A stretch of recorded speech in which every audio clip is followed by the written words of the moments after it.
Hello. Figured we'd do something a bit different today, so I'm going for a little bit of a walkabout. As you can see, it's a lovely Canadian afternoon. My glasses are steamed up, so I can't actually see anything right now, but that's fine. We'll make it work. Listen, I'm taking things a bit chill. Yeah, because, my last video was 2.5 hours long, and I need a break. So, just gonna join me on a nice little stroll. We're just gonna enjoy a nice, relaxing, very, peaceful Canadian walk.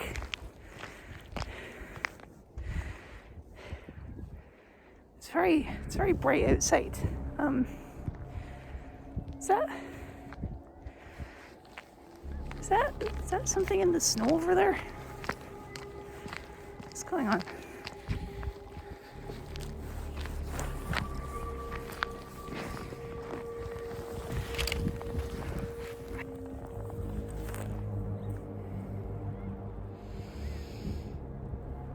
Fine.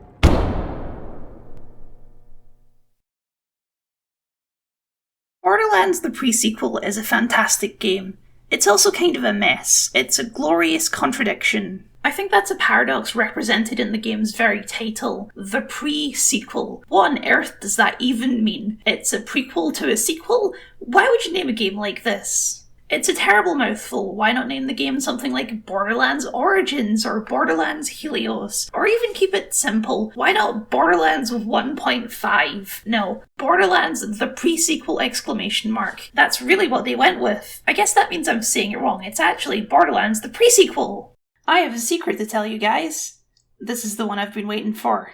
The pre-sequel is kind of the ugly duck of the Borderlands franchise. It's the one people talk about the least, and yet to me it's the most interesting one to talk about. This game uses its place as a weird spin-off prequel thing to totally mess with the Borderlands formula, and in doing so, I'd argue it changed Borderlands from a series to a franchise. It's an incredibly ambitious title, a totally separate team's vision of the series, bringing their own flavour, and many Australians.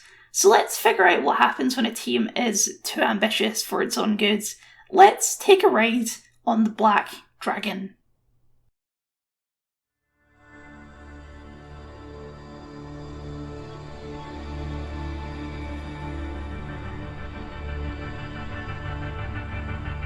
The pre-sequel starts by immediately establishing itself as distinct from the previous titles. We start with a cutscene, no storybook opening from Marcus this time. Sanctuary is in the air, we're some time after the events of Borderlands 2, and Lilith is questioning a prisoner, Athena, the ex-Lance assassin from Crimson Armory. She has a simple question to ask her: why? So begins her story. The pre-sequel borrows a surprising amount from Assault on Dragon Keep in the way it does its storytelling. The game you're playing is not happening in the present day. Rather, you're playing the events which Athena is relaying to Lilith and the others. At several points in the story, they'll chime in to make commentary on what's happening in a disconnected way from what you're seeing. This is an interesting framing device because it echoes the player's own feelings at the start of the game. We know what Handsome Jack becomes and we know what he's going to do after this story. What we want to know is why, and how Athena plays into this. But we'll get back to this framing device later. It's time again to overanalyze some music.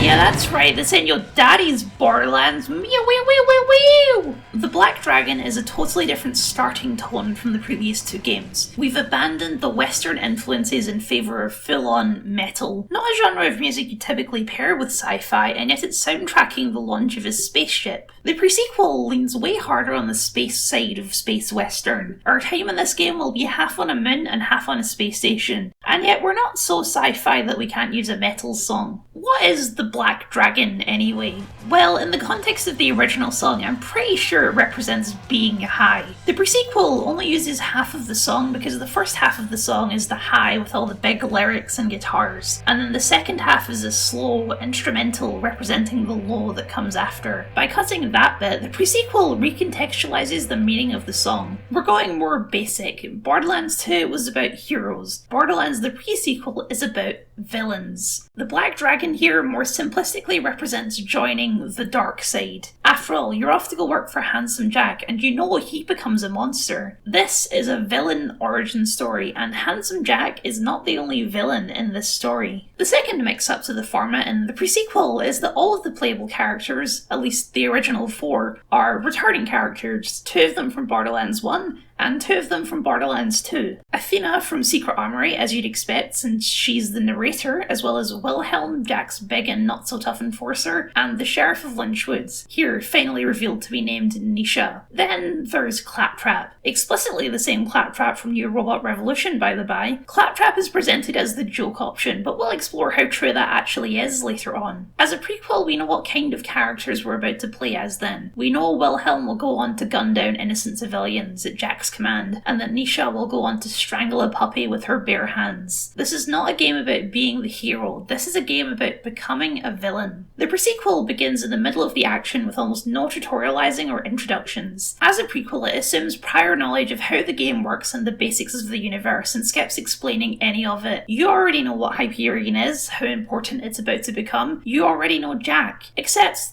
this is not quite the Jack we know. Here's the basic setup. It's been a couple of years since the events of Borderlands 1, and Hyperion is in the midst of setting up their mining operations. Their space station is still under construction, and Jack, the boss of the station but not yet Hyperion, has hired a group of vault hunters to chase down the lead of a vault on Pandora's moon, Elpis. As you head to the station to meet him, the station falls under attack from a military faction called the Lost Legion, led by a woman named Colonel Zarpedon.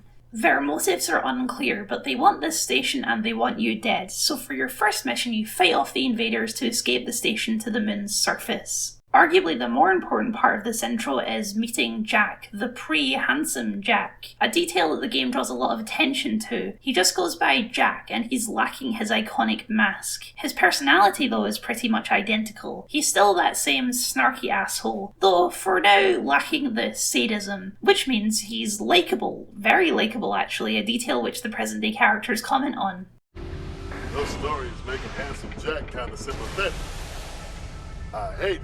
We'll talk about Jack a lot more later. For now, he's going to help us introduce the next twist of the pre-sequel. Vault Hunters I hired. This is Athena, reporting in. Oh man, the wrong X-Lads side, assassin. Vault Hunter. Awesome, big fan. Fully voiced protagonist. Finally. It's difficult to describe how important this addition is to the game. It totally changes your relationship to the game world and the character you're playing as, especially since your choice in character also changes other NPCs' relationship to you. Since we're playing as pre-established characters, these characters have pre-established relationships. Athena already knows Moxie, Nisha will go on to be Jack's girlfriend, Claptrap is...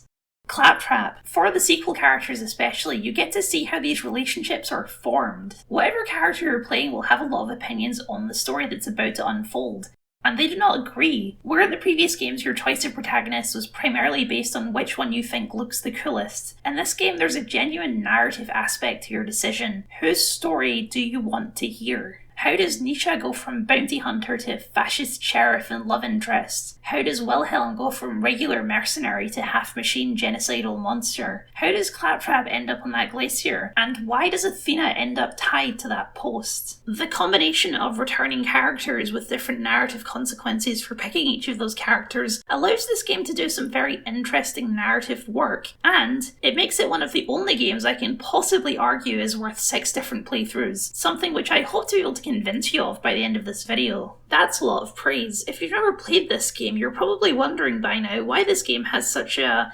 not bad, but meh reputation. Why did I call it the ugly duckling of the franchise? Well, there's a few reasons. One of them is the actual content of the story itself, and one of them is something you've probably noticed by now if you're watching the video, that this game plays exactly the same as Borderlands 2. The pre-sequel, at time of its release, was sold at full price, something which put a lot of people off what looked to many to be an extra large DLC pack for Borderlands 2. It's not an entirely unfair criticism. The pre-sequel has exactly the same gameplay, weapon systems, UI, art style, enemy AI, and it reuses a massive massive amount of assets from Borderlands 2, including almost all of the guns from that game. Even a lot of the legendary guns, the ones that are supposed to be completely unique, reappear in the pre-sequel. The only things that are entirely new to the pre-sequel are low gravity areas that come with a new mechanic of an oxygen supply that depletes over time, a new type of weapon, lasers, and a new elemental damage type, cryo. I don't normally make financial arguments in these videos. I prefer to look at the games as the art that they are and not the capitalist consumer product that they were. But in this case, I do believe that it's one of the reasons this game is not as well remembered in the franchise. There was and is an attitude that this game is just a not as good version of Borderlands 2, an argument which I think is very harsh. But I would, since I'm a story player. As I've mentioned in this series a couple of times, there's different types of Borderlands fans, and I think it's more than fair to say that the pre-sequel completely fails to cater to the grinding community. The pre-sequel is significantly shorter than Borderlands 2, a fact which has not helped its reputation as a piece of overpriced DLC, but it's also severely lacking in things to do once you've finished the story content. As I think I proved in the last video, Borderlands 2 is a massive game, and there's tons of stuff that I didn't even cover, like raid bosses and pearlescent weapons and arenas and Digistruct Peak, and more and more and more post-release content added to the game to keep players engaged for years. For some, even to this day. The pre-sequel did not receive this level of post-release support. It was supposed to,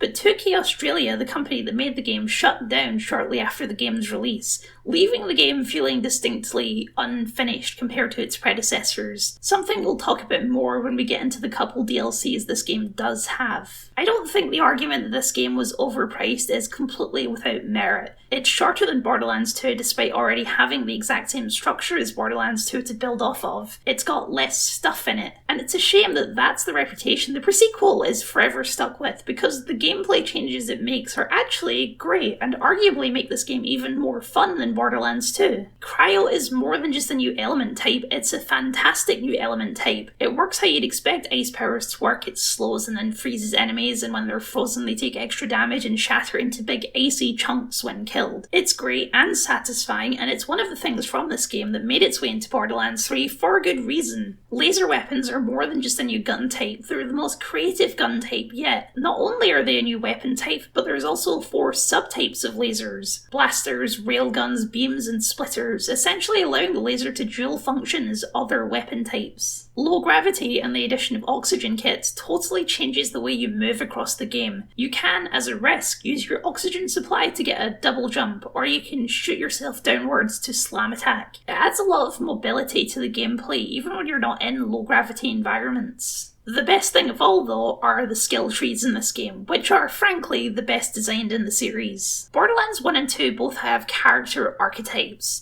Soldier with turret, magic lady, sniper guy, rage machine. There's a lot of differences between them, but they broadly fill out the usual game party composition. The pre-sequel uses its place as a spin-off to totally abandon this idea. The Vault Hunters of the pre-sequel are not a well-balanced party whatsoever, because all of them are designed from a character-first mentality instead of a party role mentality. The easiest demonstration of this is, of course, Claptrap. How exactly can you make Claptrap fit into a party composition? You can't, so they didn't even try. Claptrap may be presented as the joke option, and if you pick him, the game has a gag warning screen asking you if you're really sure about this decision you're making, but Claptrap is actually an extremely interesting character to play. The design mentality behind him seems to be failing upwards. All of his skills force you to play in a completely unpredictable fashion in order to make the most out of him, all with random drawbacks and penalties. The most clear is the skill tree Fragmented, which is focused around a system called subroutines. Basically, you're given a subroutine for a set time that boosts one type of gun and makes other guns worse, meaning you always have to be switching up the guns you're using. His action skill, VaultHunter.exe, is the most ridiculous thing they've ever made. It has a total of 8 possible things that can happen when you activate it, with another 7 unlockable on the skill trees. Most of these are based on previous action skills like Buzzaxe Rampage or Gun Zerking. The ones that are unlocked are just even weirder though, like the one where he becomes a pirate ship firing cannons to the tune of Tchaikovsky's 1812 Overture. Is this really canon?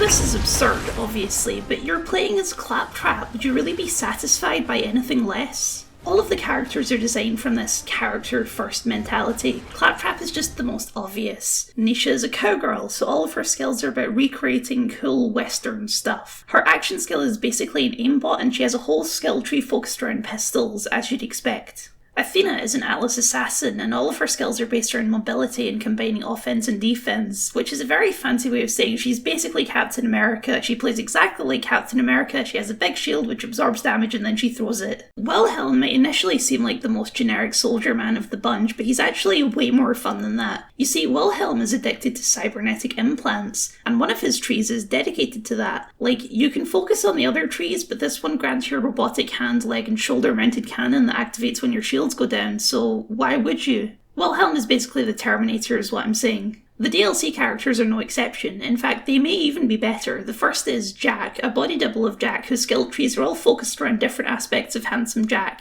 and his action skill creates more Jacks. He has my favourite skill in the whole game, Inspire, which has no actual combat function whatsoever. It just means Jack chimes in every so often to say something inspirational. Never limit yourself.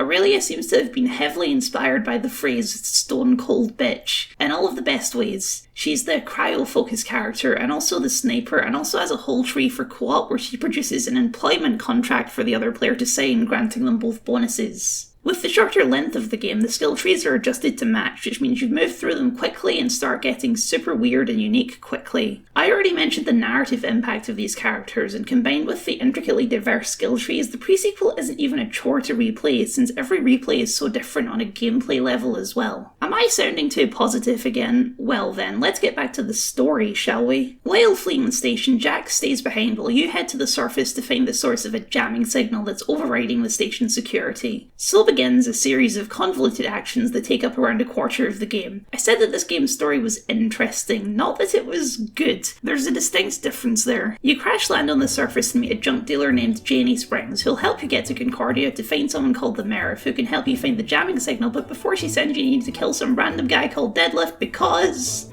he's kind of a dick. And also he has a thing that will spawn cars, which you need to jump this chasm, but also you need an Orbitron to hand to the customs officer, which is robot drugs, I guess? Once you get to Concordia, the Merv won't see you, so you need to ask around for some help. First from Roland and Lilith, who refuse, and then from Moxie, who has you put up some transponders around town to discover where the jamming signal came from. Then you have to go out there, but the Merv locks down the town, so you have to go out the back. The door to the place with the jamming signal is locked, so you have to pretend to join the local gang to get in by killing some members of a rival gang. Then you have to kill the leaders of the gang you just pretended to join, who are broadcasting the signal on the order of, you guessed it, that Merv who keeps coming up. Jamming signal down, Jack joins you on the surface to confront the Merv, who proclaims he was bribed by Zarpedon to do it. Then this happens. I surrender. I was gonna let you live, dumb bastard! What is wrong with you?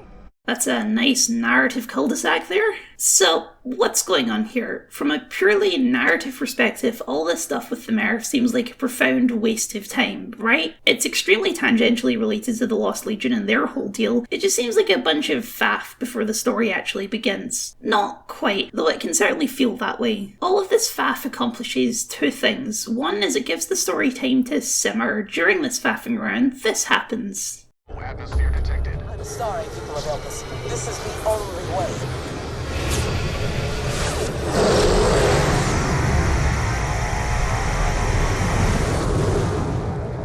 What the? Whoa, how did they know about... Yeah, I'll get back to you. Which serves to make all of this faffing about way more tense, since now we've got a serious incentive to hurry up. And two, it gives the player characters a lot of time on their own, so that we can get to know them. Who are you playing as? How do they react to situations? Letting the player get a feel for their chosen protagonist before the plot really gets moving and these characters are thrust into more difficult situations. Unfortunately, this time faffing around also gives plenty of time to notice all the problems in the story so far. A few years ago now, I made a video about Borderlands 3, and I spent a big chunk of that video going through all of the various plot holes in that story, of which there are many, and you can easily do that with the pre-sequel as well. In fact, let's, just for a minute to make that point. Why did all these Vault Hunters fly to Pandora to get a rocket to the station? Why didn't they just fly direct? A I forgot to mention this before, but a big alien comes in and stops bullets early on for Zarpedon. I can't really believe this, but this figure doesn't show up again in the story until the very end present day. It has no effect on the flashback plot at all.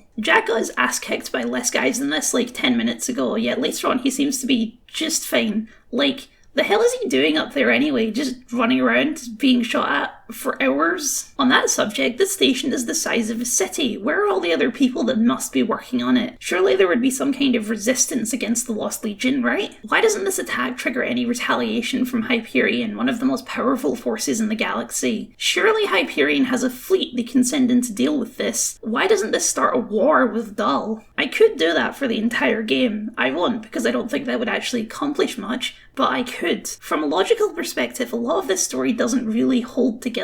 Instead, what holds it together is characters. The broad strokes plot of the game is full of holes, but the character arc of Jack and his spiral into darkness is perfectly consistent, as is the arc of all 6-player characters. Remember when I said this game was about villains? The trick of the pre-sequel is that it's trying to convince you that you're not playing the villain, and then slowly stripping back the layers of obfuscation to show you the truth. And that goes differently depending on who you're playing. The game starts by presenting Jack and Hyperion as the underdogs, fighting back against the big bad Lost Legion. The Merif is a bad man who tries to have legal sex with robots and takes under-the-table bribes while allowing them to be destroyed with a big laser. You are doing the right thing by taking him down, right?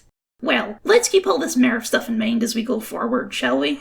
Now that Jack's safe, it's time to go back on the offensive, but to fight Zarpedon, we're going to need an army. A robot army specifically. Why doesn't Jack just ask for backup from Hyperion, you ask? Again? Well, there is a small explanation, which is that he doesn't want to be fired, which, okay, fine, whatever. Let's go build a robot army, and to do it we'll need a military-grade AI. Janie Springs has a friend who might be able to help with that, and who also happens to be this game's alienating character. I'll just let him introduce himself and let you decide. Whoa. Things they got over there look bang tidy. Here to help, if the price is right. Good to meet ya. Hello. Spring says you're trying to get your mitts on some military AI. Well, it's your lucky day.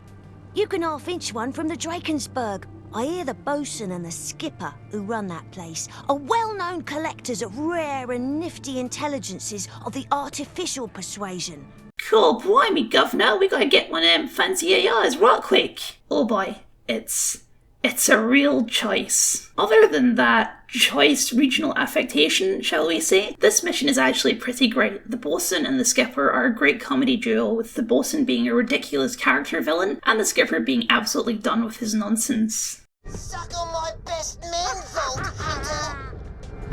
I promise you, that sounded better in your head. The two of them run a gang of scavengers based out of a crashed Dull ship which you have to fight through, and the path to get to them is much more involved than the previous two bosses, Deadlift and Dreadbelly. Along the way, the skipper switches sides and decides to help you reach the AI and kill the bosun, which makes sense because the twist is that the skipper is the AI who the bosun had forced to pretend was his girlfriend. It's fine, he's dead now. She's more than happy to help with this robot army business to repay you for freeing her. There's an old industrial complex nearby that can function well as a manufacturing plant, so you head there next to clear it out. But as you do so, you run into a Hyperion technician named Gladstone. Coincidentally, he's here for a similar reason. He's designed a new robot called a Constructor, a robot capable of printing more robots, and Jack's a fan, so you switch objectives to help him build it. Unfortunately, the final step of this plan requires a blank AI core, meaning to finish this robot, the skipper, who's now named herself Felicity and is very excited to be on this adventure, has to be wiped against her will, which you do, and it goes about as well as you'd expect. If that is all you want, that's what you'll get. Now we're finally starting to get somewhere with all these themes. All of the stuff with Felicity is awful. You feel like a real piece of shit afterwards, which is, of course, intentional. She literally begs you not to do this to her, but Zarpedon is trying to blow up the moon, and we don't have time to wait. Jack says it's necessary, so in the name of the greater good, you do it. Wait! I don't want to have my memory wiped. I don't want to turn into... Look, can't you just put a copy of me into the Constructor? Exactly how long will it take to copy you? couple of days at the absolute most. Too long. Zarpedon will have popped the moon like a zit by then. Look, I'm really sorry, kiddo. This is the only way. Vault Hunter, do it. Sorry, Felicity. The moon can't wait. Doing this is obviously a horrible thing to do, but what's most complicated about it is that it's narratively justified in the script. They really do not have time to waste here if they want to save the moon. Sacrificing her is the only option. There's more to say about this whole situation later, but again, just keep it in mind for now. Let's complain about something for a while instead. The next section of the game is the return to Helios to retake the station. It's actually a bigger chunk of the game than you might expect, with a lot of different areas of the station to explore. Do you want to hear the wild part though? That robot army we just spent the last 2 missions and sacrificed Felicity for, it does not factor into your retaking of the station in any way whatsoever. I just want to stress that. You never see this robot army. It's never mentioned again. What the fuck? That's weird, right? What's going on here? Well, let's talk about ambition. As I mentioned, the pre-sequel was not developed by Gearbox, the developers of the previous 2 games, and was instead developed by 2K Australia, a subsidiary of Big Brother 2K Games, who had previously mostly done work in collaboration with other studios, the pre-sequel being their first completely solo development project. As you may expect, 2K Australia is, or rather was, based in Australia, which explains why most of the NPCs in the game are Australian. I say it was based in Australia because in 2015, less than a year after the release of the pre-sequel, 2K Australia shut down, citing high operating costs as the reason. It was, at the time this happened, the last AAA studio in Australia. Now, I'm no economic scientist, but that seems bad, right? I mean, Australia is a big place. They speak predominantly English, which is the language of the AAA industry. It seems like an ideal place for a thriving game market, like Canada, for example. Well, at least for a little while, a lot of the big companies had divisions in Australia until around 2013, when, as far as I can tell from my brief Google searches, a new Australian government came to power and totally gutted the support system for the Australian games industry. And what did big companies do when they stop getting support from a country's government? They leave, naturally. So if you fill in the gaps here, the pre-sequel was being developed during a total collapse of the Australian games industry, and with that framing in mind, a lot of the shortcomings of this game start to make a lot more sense, don't they? The pre-sequel is an incredibly ambitious game. Yes, it uses the same skeleton as Borderlands 2, but it sets its scope so much higher than that game dared. It's got spaceships and giant lasers and robot armies. It hints at so much more than we ever get to see, and I think that's a limitation that 2K Australia were forced into. I think that if they could have, they would have included the robot army in some meaningful way, to have the player join in these grandiose battles across the station, but it just wasn't in the cards if they actually wanted to release the game on time. They focused it all on character work instead, which wasn't a bad choice, but it also must have been a nightmarish amount of work for the writers. This game has 6 protagonists, and since they fully committed to individual NPC responses, that's so much to factor in, which you can tell from the fact that sometimes it just completely breaks. Roger. I'll find a way to save Helios. You won't have died in vain. If you die. All right, new plan. I'll stay behind. I need you down on the moon. You gotta find that jamming signal and shut it down. Otherwise, we'll never get control of the moon base and we can kiss that vault goodbye. You're really staying? You'll likely die. The game is always just about to burst the seams, and yet it never actually does. Yes, this game is filled with weirdness and plot holes, but if I'm honest, on my first playthrough back in 2014, I never noticed any of them. Because I was too invested in the things the game gets right. I didn't notice that the robot army disappears because I was invested in the story of Jack, of how he becomes the monster we see in Borderlands 2. And here back on Helios is where that monster starts to emerge. You teleport back up to the station with Lilith and Boldens tagging along to help. As you attempt to make your way through the station to the big moon-destroying laser, Zarpedon blocks your path, apparently still having control over station security. Gladstone and his team of wacky scientists can help you, but you've got to head to R&D to rescue them. Along the way, Jack asks how Zarpedon still has control over the station if they destroyed the jamming signal. And Gladstone suggests a few possibilities. Maybe she's already hacked in. Maybe there's another traitor helping her. Maybe she has another jamming device on her person. Jack fixates on that second one. You regroup in Jack's office and the science boys override security. Then Jack tricks you into jettisoning them into space. You know, because one of them might be a mole. Airlock sealed. Preparing to vent contents of airlock. Wait a minute! plan, everybody. Dr. Gladstone here informed me that one of you might still be a traitor working for Zarpedon. Might. I said might. Hundreds of innocent lives are on the line here, kiddos. I just can't take the risk. Shoot me in the back once, shame on you. Shoot me in the back twice. For what it's worth, I am really sorry. Jack, don't!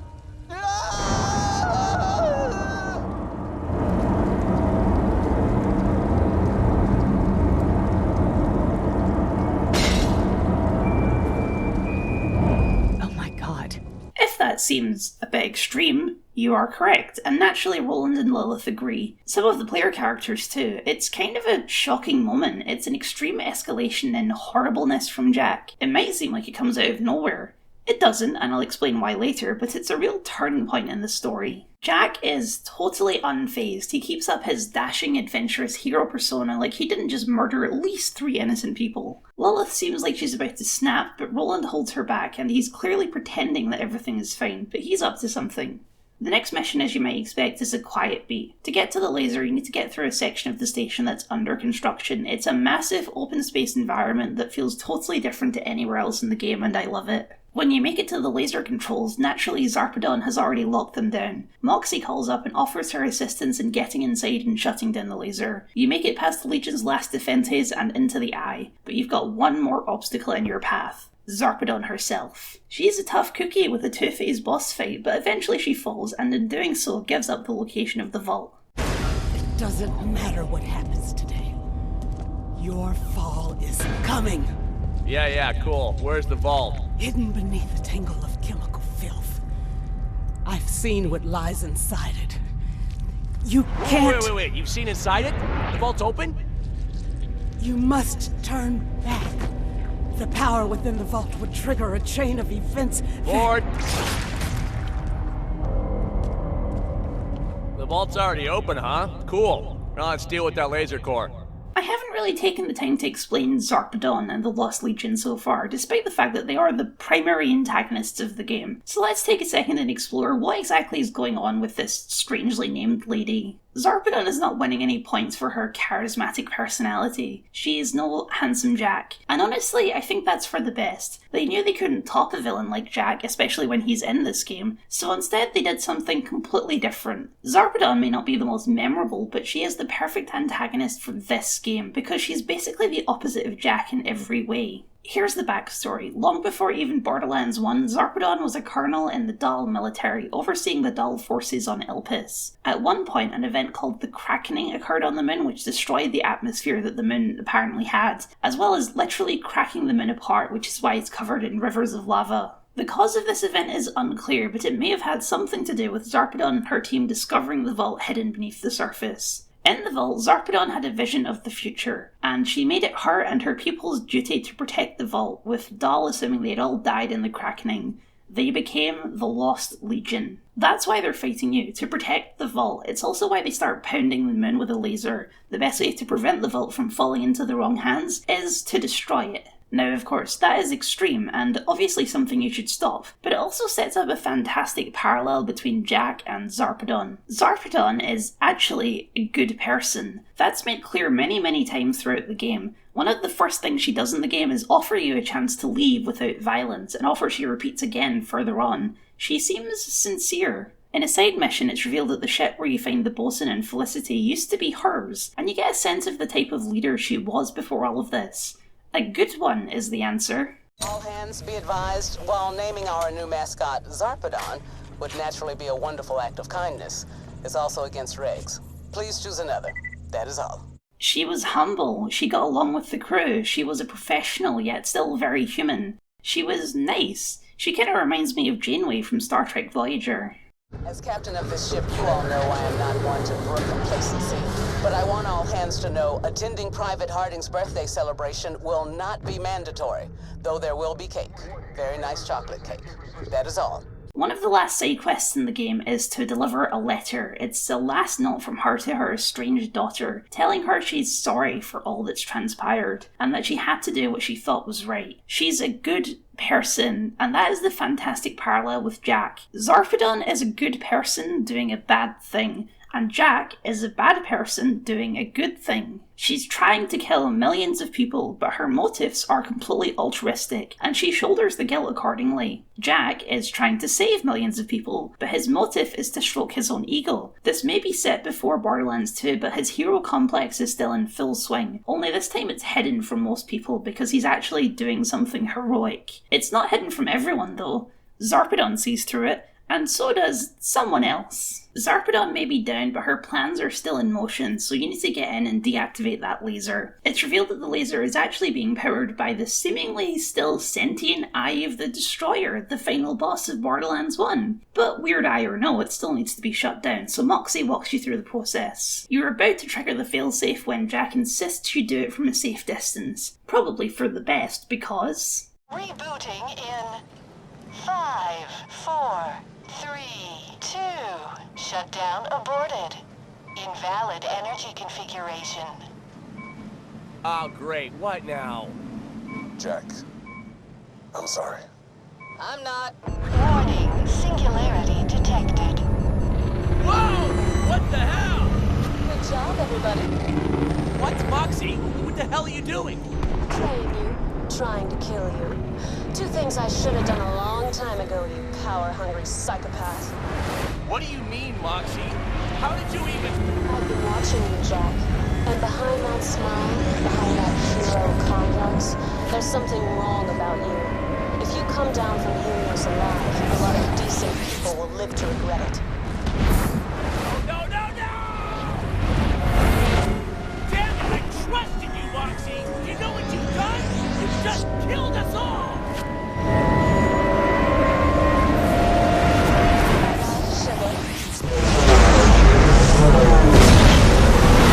So yeah, there's a lot of debate over how justified this action is, and oh boy, will we get into it. It's this event that starts to cause a downward spiral in Jack. He is really pissed, and he's ready to kill anyone who stands between him and the vault. It's the only thing left to do now, so you head down to find it. The remainder of the Legion fight alongside the Iridian Guardians back from the first game for a cameo here at the end. As you first fight through their base, then the strange purple alien tunnels, then the even weirder floating platform at the centre of the apparently hollow moon, before finally making it to the vault. Inside is the Sentinel, one of my favourite bosses in the entire series. It's a two-phase fight against this weird three-faced statue man. First at normal size and then as a giant poking through the ground trying to crush you. It's such a video gamey moment, but it's great and I love its design. It's clearly so much more sentient than the Destroyer or the Warrior. It's a guardian trying to stop you for a reason. With it defeated, a floating vault symbol appears. The key to knowledge, the same knowledge that motivated Zarpedon to stop anyone else from seeing it. Jack goes for it and it shows him the future. It shows him visions of Borderlands 2, how to wake the Warrior, and how he can take over Pandora. But before he can get to the part where he dies, Lilith teleports in to punch the floating symbol right into his face. Hey, handsome.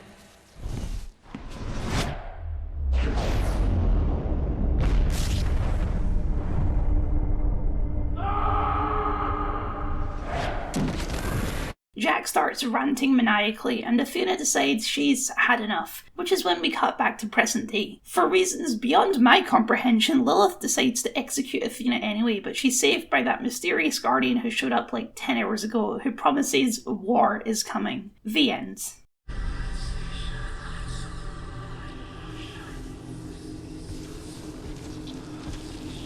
Now is not the time for bickering, Vault Hunters. War is coming, and you will need all the Vault Hunters you can get. At the time, I thought this was a great ending. It's so full of promise. Whatever was coming, whatever Borderlands 3 was going to be, it was going to be epic. So epic that we can't have these characters randomly killing each other.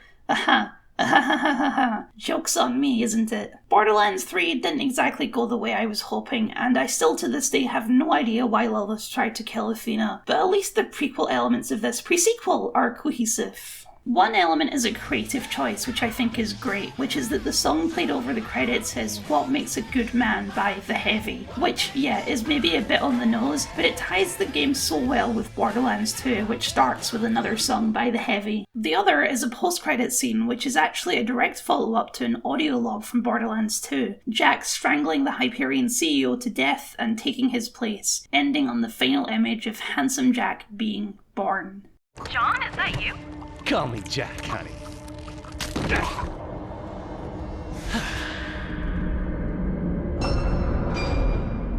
Handsome Jack.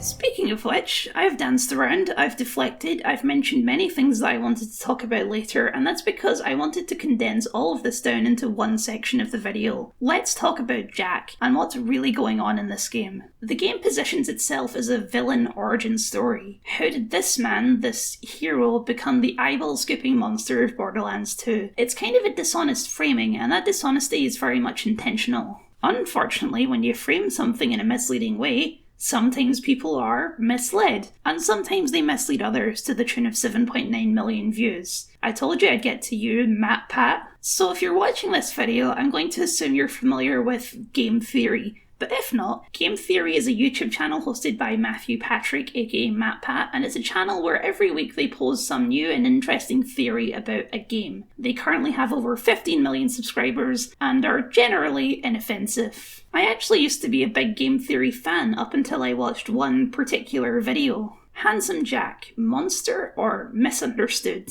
In this video, Matt Pat lays out an argument for Handsome Jack instead of being a full-on villain, being a victim of child abuse and mental health issues driven to vengeance by a series of unjustified betrayals, naming Lilith and Moxie as the true villains of the story.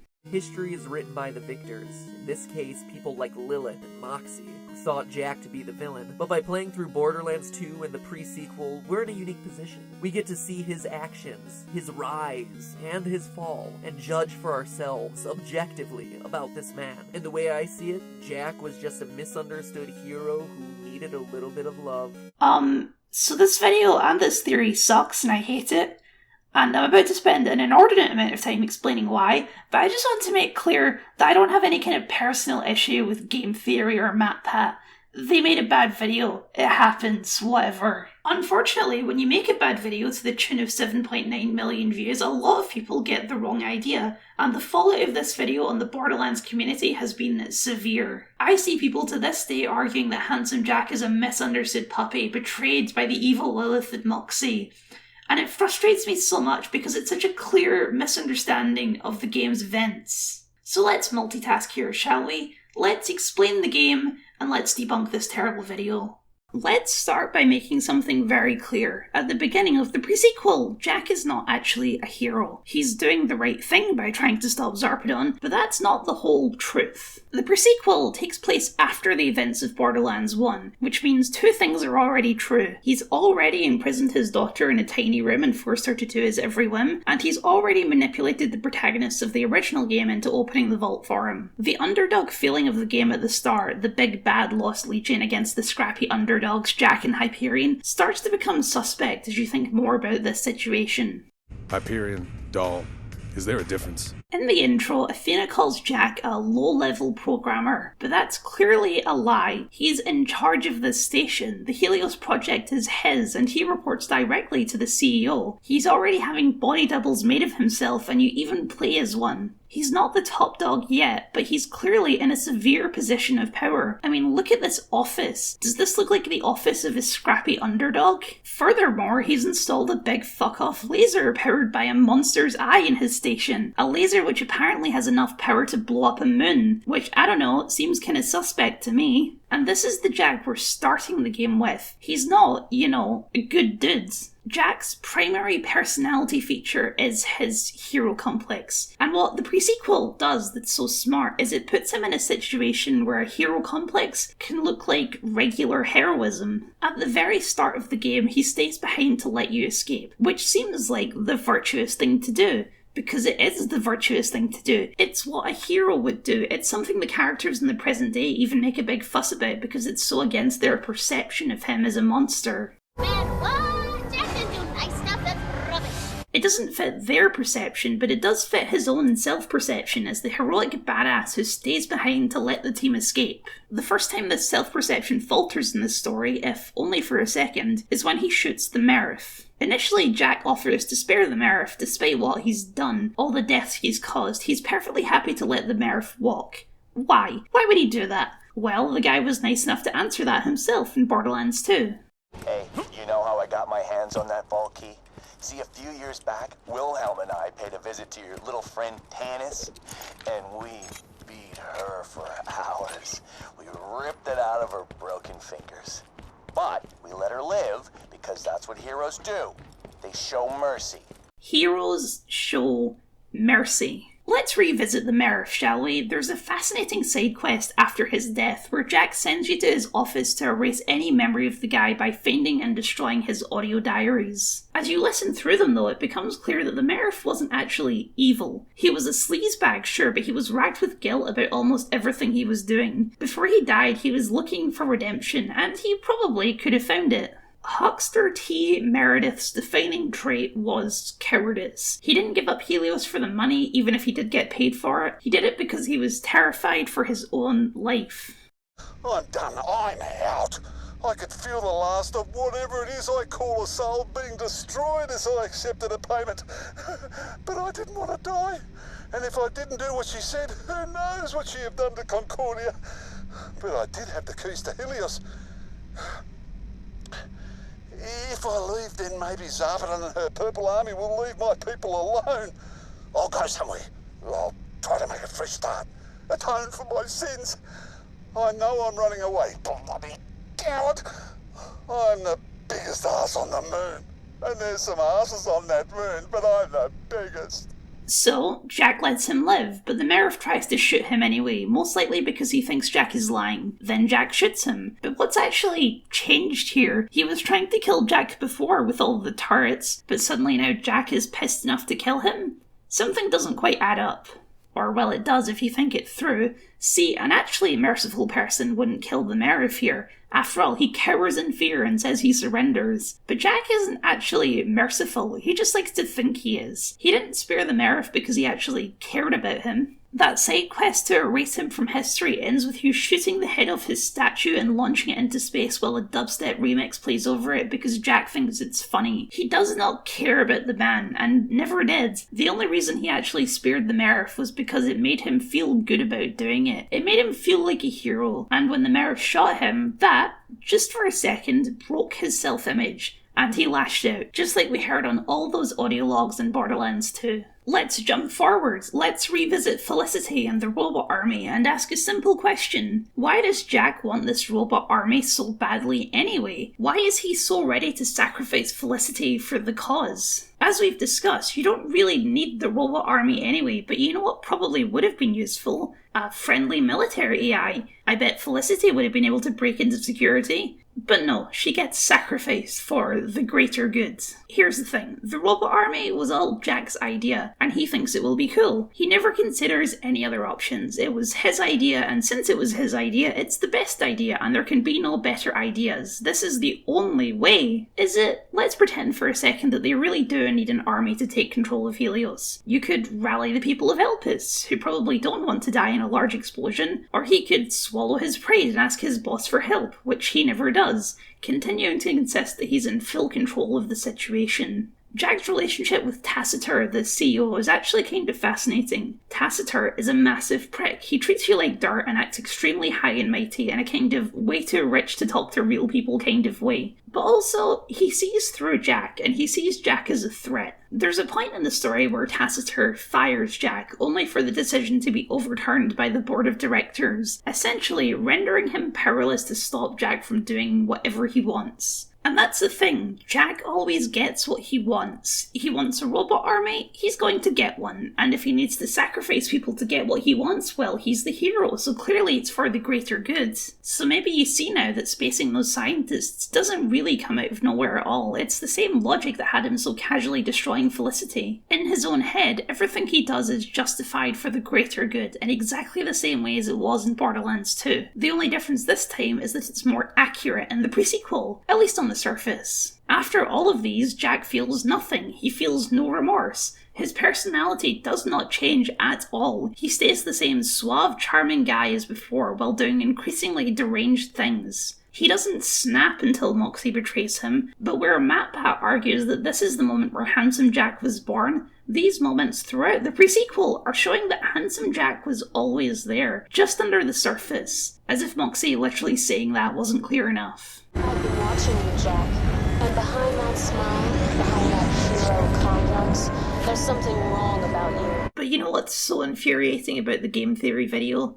It never mentions why Moxie does this. It never mentions the fucking scientists. And look, I understand why they don't talk about it, because game theory is not a legitimate criticism channel. They make fun theories to entertain people. They don't include the scientists because it trashes their theory. And that's fine. They're not making this video as a genuine criticism of Borderlands. They're not actually saying that Jack is the hero after all. They end every video with, but that's just a theory for a reason. But you know who else never mentions the scientists? The millions of people who've seen this video and regurgitate its arguments. And just to address the actual thesis of the video, that Jack is a victim of child abuse and probably has a borderline personality disorder. Who cares? Most people with BPD do not become mass murderers. Moxie and Lilith are not villains for destroying Jack's laser. They took a super weapon out of the hands of a narcissistic sociopath who doesn't care about the lives of anyone but himself. That's what makes the pre-sequel so cohesive, even if it's full of plot holes. Jack's arc across this game into Borderlands 2 is perfectly cohesive. Jack didn't become the villain because he had one really bad day. Jack was always the villain. The reasons he wants to stop Zarpedon from destroying the moon are exactly the same reasons that he'll gun down all those people on that train a few years later, because he's saving the world. What makes the pre-sequel so interesting despite its flaws is seeing Jack's mask slip, which is ironic since he starts wearing a mask, but that's what we call subtlety. What makes the pre-sequel so replayable is that it's not just one story, it's 6, all with a different theme and tone. Let's walk through each of them, shall we? The pre-sequel is the story of ex-Crimson Lance assassin Athena taking a job and becoming wrapped up in events so much more important than she ever could have imagined. If you're only going to do one playthrough of the pre-sequel, I recommend Athena. Her being the narrator puts a lot of narrative weight on her, and the game feels slightly more cohesive with her in the player role, especially since, for whatever reason, she's the only one who shows up in the final cutscene. Athena is a great character for the franchise to revisit because she's one of the most serious people in the series. She doesn't tell jokes, and she's a consummate professional, which also means she clashes with Jack's laissez-faire style in interesting ways. She was trained from birth to be an emotionless killing machine, which she was for many years, but she never did quite get rid of that pesky conscience. So when Atlas tricked her into killing her own sister, the guilt drove her on a righteous vendetta against Atlas, and as we learned from Tales, she was thorough. She's a killer, but not a heartless one. When Jack kills those scientists, she reacts in horror. She continues on the mission, but she gets increasingly frustrated with Jack as things go on. The game does contrive a little bit to make sure Athena doesn't actually switch sides at this point, which could be a viable option since she already knows Moxie, Lilith and Roland, but they do make it work. By the end of the story, she is sick of working with Jack, only pushing on because she's slightly pissed that the old gang tried to kill her, and by the end even that isn't enough to continue. Instead, she chooses something different, leaving Jack and his money behind to pursue a relationship with Janie Springs, who, if you're playing as Athena, will flirt with you and show an affection that Athena hasn't experienced before. Pissed at Jack and pissed at the Vault Hunters for not reaching out, she leaves it all behind to pursue happiness instead, and also to handily explain why she never showed up in Borderlands 2. The pre-sequel is the story of a man called Wilhelm finally achieving his lifelong dream of becoming an emotionless killing machine. What they managed to do with a Wilhelm in this game is fascinating to me because Wilhelm is such a nothing character in Borderlands 2. He's a gun Jack points at innocent people and then discards almost immediately. But the pre-sequel fleshes him out dramatically and basically makes that fate his lifelong goal. He's a weird dude, Wilhelm. He was born with a rare bone disease that required him to get many cybernetic implants, which made him develop an obsession with cybernetic implants. The man really says it best in one of his backstory audio logs. What's the point of you, Wilhelm? What do you even want out of life? I'm really good at killing people. I want to be a robot. That's pretty weird. The man wants to become a robot, and he acts like it too. In sharp contrast to all the other player characters, Wilhelm is extremely unchatty. He prefers to answer questions with one word, and his catchphrase throughout the game is no. Initially, Wilhelm is only doing all of this for the money, but over the course of the game, Jack earns his respect. Wilhelm isn't horrified by Jack killing the scientists, instead he views it cold-heartedly as a smart, tactical decision. By the end of the game, Wilhelm is loyal to Jack, to the end. He sees him as a boss worthy of respect and someone who will grant him his lifelong dream of becoming a robot, which we see in the end cards as he massacres the people of New Haven. The prequel is the story of a psychopath called Nisha Kadam finding love and happiness with someone who shares her proclivity for murder and violence. Nisha is interesting to play because she is absolutely a total bloodthirsty psychopath. She just flat out loves killing and torturing people, and she's not trying to hide it. She's one of the most outwardly cruel people I've ever played in a video game, and naturally, Jack thinks that's pretty hot. If you're playing as Nisha, Jack will flirt with you, and initially Nisha will shrug him off, but as he starts to show his murdery side, then she starts to become more interested. Other player characters start with an epilogue explaining how they got there, how Jack hired them. Nisha starts with, this.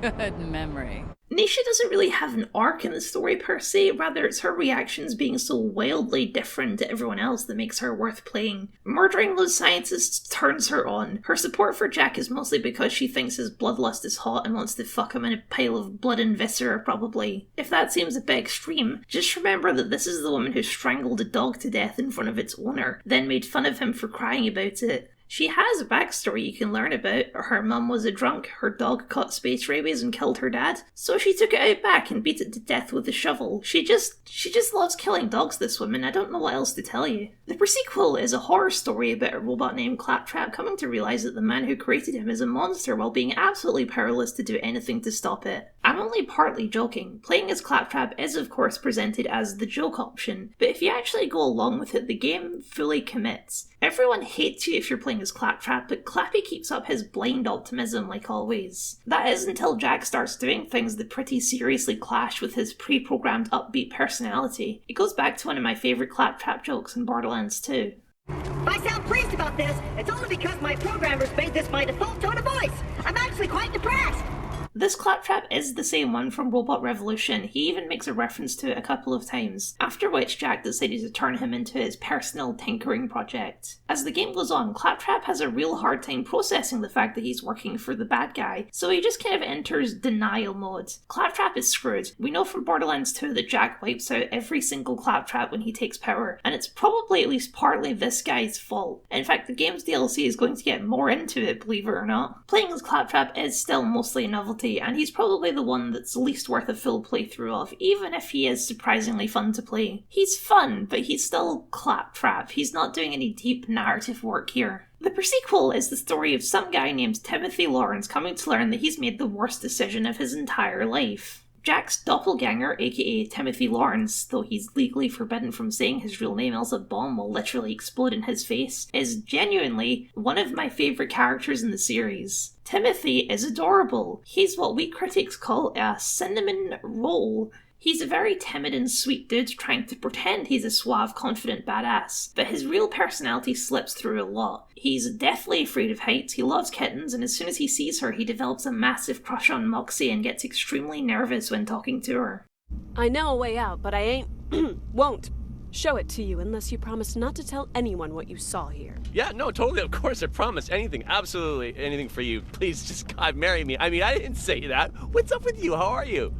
Tim is in way over his head with all this stuff. His backstory is he had student loans to pay off and so took a job as a body double, which he didn't realise at the time was a 20-year contract that involved extensive plastic surgery and the total erasure of the man he used to be. As the game progresses along, he starts to realise what an awful decision that really was. He's also horrified by the death of the scientists, but he's literally got the face and voice of the man and a bomb in his face, so he's basically fucked and has to do everything Jack says. I don't, really want to do this anymore, but you're my only ride off this moon, so... yeah, let's do this, I guess. It's such an interesting direction to take a body double. They could have just made him a total copy of Jack. Instead, he's the total opposite, pretending that he isn't. The prequel is the story of Aurelia Hammerlock and the worst holiday she's ever been on. Aurelia is a weird one. For some reason the responses to her are all extremely generic, with no one ever calling her by name. I theorise that has something to do with Tuki Australia's looming closure, but nonetheless it does dampen what is otherwise a fantastic character to play. As I mentioned earlier, the basic thesis statement for Aurelia seems to be the phrase "stone cold bitch." Aurelia is the fabulously wealthy sister of Sir Hammerlock from Borderlands 2. She apparently owns an entire planet and only took this job because she's bored and thought it would be a bit of fun. Playing as Aurelia is playing the entire game as Lucille Bluth. She's so rich she's lost all grip on reality and she just blurts out whatever she thinks to people, no matter how mean, rude or hurtful. What you want? Your door smells like feces with a vomit garnish. Please give me some transmitters so I may relocate myself somewhere with a higher average income. The thing is, Aurelia is a bitch, but she's a self-aware bitch. When Jack starts going off the rails, she's actually not as okay with it as you might expect. She likes being a bitch, but she's not so okay with murder. As the game goes along, she starts to realise that maybe this holiday wasn't the fun romp she was hoping for, and in her stone-cold way just tells Jack to his face, though unfortunately, because of the dialogue limitations, he doesn't get a chance to respond. Right, that's it. I've had my fun, Jack, and so I shall leave you with this one final piece of wisdom that your plasticine face will surely ignore. Kill yourself. Darling, I'm evil. Let's not kid ourselves, but you're just something else entirely. You're far better off opening the throat beneath that ludicrously soul-patched face than suffer the bloody karma I imagine the universe has in store for you. And with that, I shall bid you adieu. I will still never forgive Gearbox for what they did to her in Borderlands 3. If you want to kill Wainwright, then you will have to... Yes, I know. And that's emblematic, really, of Gearbox's approach to the pre-sequel in the years since. They have a real, I don't know her attitude to it. Maybe because it wasn't their baby, or maybe it introduced a bunch of ideas they weren't really happy with, or that messed up their plans. Either way, it's mostly left forgotten in the current franchise, and I hope I've been able to convince you that that's unfair. The game throws a wrench in the format established by the previous two games. It shifts from space western to full sci-fi epic. It adds a framing device, it adds voice protagonists. It breaks the Borderlands mold, and in doing so, it allowed the franchise to expand and to be free to do things Borderlands 1 and 2 never could. The pre-sequel is by no means a perfect game. On many levels it might not even be a good game, but it is a fascinating game. A game where reality failed to meet ambition, but the attempt is still well worth your time. Aww, we missed how Jack made the loaders. Athena, tell it again. Like most games of the era, the pre-sequel released a season pass that you could buy before any of the DLC had actually been released. Most games do this, but most games' season passes are not this controversial. See, here's the thing. Borderlands 2 Season Pass came with 4 new campaigns, and when Borderlands the pre-sequel released the Season Pass for roughly the same price and promised 4 additional pieces of DLC, people had some clear expectations. By the end of the pre-sequel's very short post-launch life, it had indeed released 4 pieces of DLC, but they were 1 new campaign, 2 new player characters, and finally this, the Holodome Onslaught, a horde mod so shallow it almost makes Underdome Riot look good. Almost. Here's the basic idea. It's an arena with 6 waves where each wave is very loosely based on an event in the main story plot, since the basic thesis of this DLC is that it's not something that's really happened in reality. Within the framing device of the DLC, Athena is relaying the story of the pre-sequel to Axton and Gage, 2 player characters from Borderlands 2, only this time she's just giving the Cliff's Notes. It echoes back to a clever thing that the base game does, which is that on New Game Plus mod, the framing device is mixed up to actually be after the events of the base game, with Athena retelling the story to Tiny Tina, and Tina chiming in with her thoughts on the story throughout. Doing it once was fun and clever. Retelling the story a third time, and it's starting to get a bit overdone. I just laid out why this game is worth multiple playthroughs, yes, but that's to see how the different player characters affect the story, not to monotonously hear the events of the plot for a third time. It's kind of a shame too, because Accident and Gage are fun, and it's nice to hear them as actual characters with personalities and not blank slates. Destroy the crazy blob of tentacles and hatred? To which other crazy blob of tentacles and hatred should I be referring? His ex-fiancée! That was hard. That wasn't mean. She just... I don't know. Whatever, man. You're an unparalleled stud, and she should have never let you go. It might at least be acceptable if the gameplay of the DLC wasn't such a boring slog. I'm starting to think maybe I'm just not a fan of the arena format, but this is a bad arena if ever there was one. It's a big multi-level circle with lots of nooks and crannies, and most critically, it's just big enough that you can't see all of it on your minimap at once. Even if enemies are not on your minimap, that means they're out of range to see you, so they're not even shooting at you. That means, functionally, at least half of your time in the Holodome is spent jumping from one side of the map to another to find enemies who don't even know they're in an arena. This problem is probably solved by playing co-op, though I can't say I've ever tried it to confirm, because I would not subject this on any of my friends. The arena itself appears to be made of reused assets from the end of the game, and all of the enemies are exactly the same bunch you fight towards the end of the game as well, a mix of Lost Legion and Guardians. If you're jumping straight from the end of the game into this, it's just directly more of the same. I don't often say this, but it feels cheap in a way the base game really didn't. It feels really slapped together, which of course it probably was. The Holodome is the sort of thing you'd probably release for free, and for free this would be fine. For $10, it's a bit of an insult. The thing to understand is, at the time this came out, nobody knew that 2K Australia was about to shut down. They just thought they were being cheap and lazy. I don't have access to any secret behind the scenes knowledge for you, but there was leaked concept art for a second full campaign DLC that never saw the light of day, and I'm sure that had they been given the chance they would have made the season pass that they promised originally. Instead, realising that they promised people 4 pieces of DLC in the season pass, they threw this together so that they weren't legally obligated to refund people. I mean, I'm not saying that's for sure what happened, it's just the only thing I can think of to explain just how lackluster this DLC is. The Holodome Onslaught is an unfortunate symptom of what this game became, but we did get one other glimpse into what this game could have been, and that's both a blessing and a curse, for reasons that will probably become clear.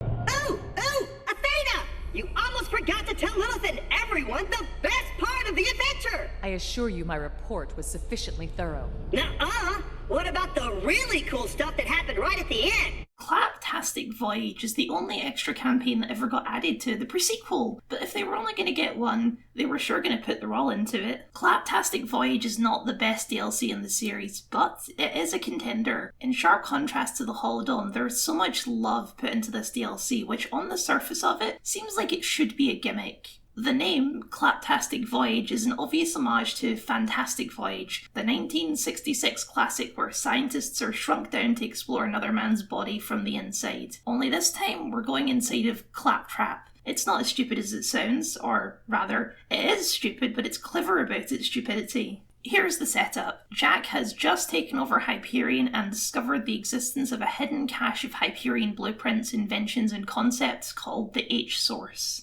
But Tacitor cleverly hid it within Jack's experimental Claptrap. He gets the band back together to digitize them and send them into a construction of Claptrap's consciousness, so they can find the H-Source and retrieve it. Obviously, it doesn't go according to plan. The DLC is a more direct follow-up to the base game than you might expect, primarily with its use of Jack, now officially going by Handsome Jack with his icon in the corner updated to match. He's the same as before, but there's a darkness behind him now. Even in this goofy situation, his filters are gone, he jumps to violence much faster, and most notably is much more whiny about things not going his way, very quickly blaming everyone but himself and taking credit when things go right. He's become a very bad boss, suffice it to say. What'd I miss? Lightning control meeting, man. Had to let a lot of people go. Out of airlocks, mostly. The question of why Athena is still here is answered in a simple if boring way. She just really needs the money. Ain't that just the way? Before we get into the actual plot of the DLC, I want to take a second to just look at it. This DLC looks fantastic. Well, it looks incredibly weird, but that's sort of the point. Every area becomes weirder than the next. We start in the technological hardware parts of Claptrap, then progress through his fragmented memories before delving deep into his subconscious. It's in a visual sphere totally removed from the base game, and unlike even Dragonkeep in Borderlands 2, it's not even trying to emulate reality. The world is artificial, it's a digital space, and so it doesn't need to make any kind of logical sense. When traversing memories, they aren't a real environment, they're the impression of an environment.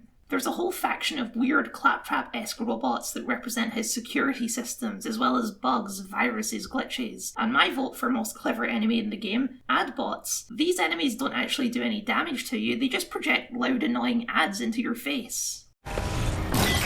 Congratulations! You are our 1 billion customer, and as such, you are eligible to apply for a 2-week all-expenses. A lot of the DLC is designed to be annoying that way, but that's sort of the point, isn't it? You're inside Claptrap. Being annoying is his whole deal. In another ad-themed edition, as you're walking around the DLC, you'll constantly be harassed by pop-up ads that come out of the ground and block your path. When we move into the subconscious, the visuals take a turn for the surreal, with the world warping around you and crazy embodiments of Claptrap's inner thoughts appearing, like this giant glowing-eyed bobblehead representing Handsome Jack. Capturing a digital space is really difficult, but I think by leaning into the absurdity of it all, they made it work, and it's such a memorable place, which wasn't intended as a pun, but whatever, I'll roll with it. The plot is a series of twists and obstacles on your way to retrieving the H-Source, which is initially hidden in Claptrap's memories of Pandora. This does mean our third return to Firestone in 3 games, though this time it's a much more fragmentary return. The impression of Firestone, rather than an actual place. After doing some nonsense to repair a digital bridge, you eventually make it to the memory of the Destroyer's dig site, where Jack retrieved its eye, and the location of the H-Source, guarded by a digital representation of Tacitor. Shooting him sends the H-Source into the quarantine zone, but there's someone in there who can help you get the quarantine zone open. This totally not suspicious looking at all guy called Shadow Trap. Shadow Trap sends you to find the override key, hidden in a specific memory of Claptrap's based on the town of Overlook, a location you visit in Borderlands 2. Claptrap is trying very hard to suppress this memory, so you have to relive the events of the day. He's trying to suppress it because it's the day he accidentally killed hundreds of people. Shocking twist, freeing Shadow Trap was a bad idea actually, and he runs into Claptrap's subconscious with the H-Source. Jack sends you after him. After delving through Claptrap's deepest thoughts, Shadow Trap tries to seduce Claptrap to the dark side, but he refuses. So then Shadow Trap tries to kill you in one of the most painfully long boss fights in the entire series. Merging with the H-Source, he takes the form of first a gigantic bullet sponge robot, which you'll deplete all of your ammo to take down. Then he transforms into a version of the Helios space station, which takes even more bullets to take down, and also has multiple points where it disappears and regenerates all of its shields. This fight is such a slog that I had to go and level up a bunch just so I could come back and actually have a chance of beating it in less than 4 hours. I hate it. After the awful boss fight, you finally get the H-Source to Jack, who immediately shoots Claptrap and does exactly what we knew he did, destroys every last Claptrap in existence.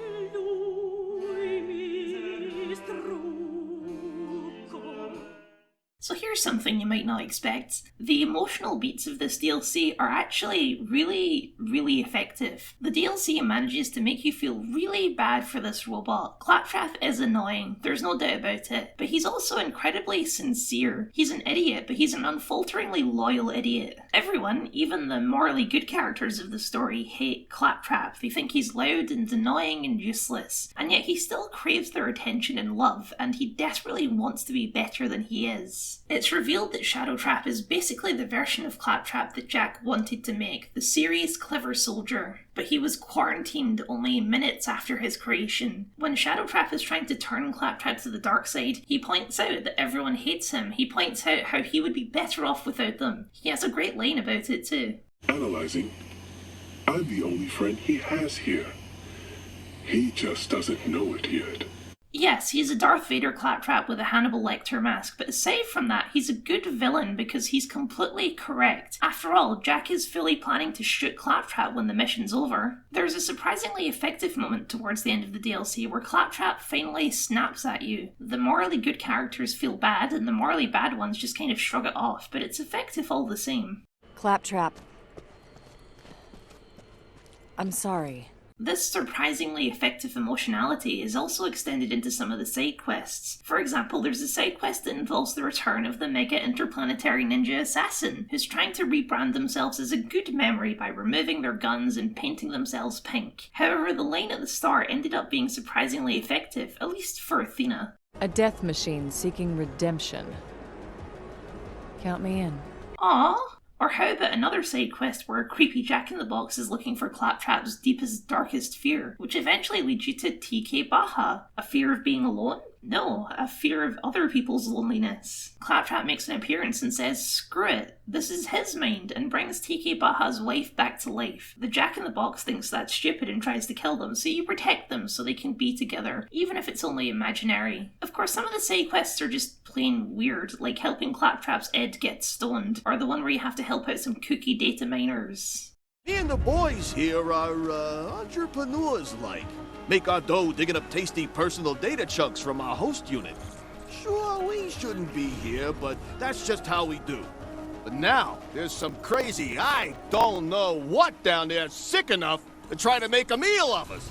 The blend of absurdist nonsense like anthro-robot HTTP cookies and genuine emotional depth really feels like it shouldn't work, and yet it does. In a way, it's really the Borderlands format working overtime, the balance between comedy and sincerity, with both elements amped up to match. It's a strange story to try and make a final chapter, but they did their best to make it work, linking it even more directly with the start of Borderlands 2. But with the amount of work and care on display in this DLC, I can't help but feel a bit bittersweet about it. Bar the final boss, this DLC is fantastic, and I'm sure other DLC would have been as well. From the very little we've been able to see, it showed such promise. Another DLC, only seen via leaked concept art, was Luxie's Space Adventure, where the team would go on a space cruise liner run by a mascot character called Luxie, only for the place to be overrun by plant zombies, an idea that was eventually picked up again for the final DLC of Borderlands 2. I also fully believe they would have done a Fall of New Haven DLC if they got the opportunity. It gets referenced once or twice in the game, and it's such a pivotal moment in the history of the game world. I'm not sure how they'd make it work with Claptrap being dead and Athena in no way whatsoever cooperating with it, but the story has a framing device. They could have made it work. Sadly, we'll never know. Bittersweet is a good way to describe how I feel about the pre-sequel generally. It's a game with many problems. It's the product of failed ambition from a team that was ultimately doomed, and yet, I love it. I've probably played it more than any other game in the series, and I wish to this day that it got to see its full potential. Borderlands 2 was the story of Handsome Jack the villain, but Borderlands the pre-sequel is the story of Handsome Jack the man, how villainy truly manifests. But he's dead now, so surely we don't have room for one more story, do we? Not quite. There's one more story in this era of Borderlands to tell, from an entirely different company in an entirely different genre of games, a crossover nobody saw coming or being so successful. So I hope you'll join me here next time for part 4. Tales from the Borderlands. Me and Kyle have both played the game. Yes. I was expecting more there. I was hoping... We have indeed both played the game. I said a game. You're supposed to carry it on, Kyle. Jesus Christ. We have played Halo Infinite. Yes, we've played Halo.